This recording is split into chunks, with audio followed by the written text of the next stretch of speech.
Johar in Kunamisoran tribe Tibirena News at 9 খবর আখড়ারে সানাম কুগিন সাগুন্দারামে পিয়া তেহেন কলকাতারিয়া নজরুল মঞ্চে All India Trinamool Congress meeting দুপ্রুপ হুইসতে না আর নোয়া দুপ্রুপ রে রায়গঞ্জ রেন MLA Krishna Kalyani West Bengal TMC committee রেন জেনারেল সেক্রেটারি को बेनाव के दिया আর নোয়া খবর বাডায় তায়ম রায়গঞ্জ রেন হড়কো রস্ক को সদরা কাদা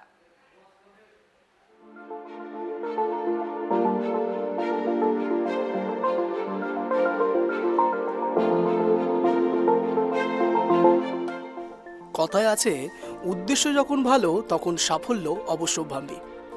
আজ ইন্টারন্যাশনাল ওমেন্স ডে, আর সেই দিনেই মুখ্যমন্ত্রী মমতা বন্দ্যোপাধ্যায়ের হাত ধরে তৈরি হলো নতুন এক কমিটির।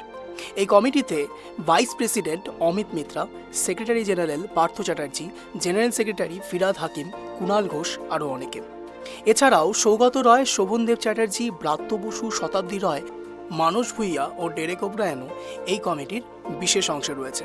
এছাড়াও কথায় আছে where there is a will there is a way, আর ঠিক সেই ঘটনারই আজ নজির গড়লেন রায়গঞ্জের বিশিষ্ট শিল্পপতি তথা মানব দরদী বিধায়ক কৃষ্ণ কল্যাণী। মাননীয় মমতা বন্দ্যোপাধ্যায়ের এই সিদ্ধান্তে স্বভাবতই খুশি সমস্ত শহরবাসী। রায়গঞ্জের বিধায়ক কৃষ্ণ কল্যাণী রাজ্যের সাধারণ সম্পাদক পদে নিযুক্ত হওয়ায় সমস্ত রায়গঞ্জবাসীর মনে আজ খুশির ঝলক। বিধায়কের কার্যালয়ের সামনে কৃষ্ণবাবুর কর্মী সমর্থকেরা আনন্দে মেতে উঠে পথ চলতি সাধারণ মানুষের হাতে মিষ্টি তুলে দিলেন। মুখ্যমন্ত্রী আমাদের রায়গঞ্জের জনপ্রিয় বিধায়ক এবং সবার হৃদয়ের যে বিধায়ক, তাকে রাজ্য সম্পাদক মন্ডলীর পদে যে প্রতিষ্ঠিত করা হয়েছে, তার জন্য আমরা সবাই খুব গর্বিত এবং রায়গঞ্জবাসীও গর্বিত। সেই জন্য আজকে আমরা সবাইকে মিষ্টি মুখ করালাম, লাড্ডু খাওয়ালাম। আগামী দিনে আমাদের দাদাকে আরও বড় জায়গা দিকে নিয়ে যায়, সেই আশা আমরা রাখি।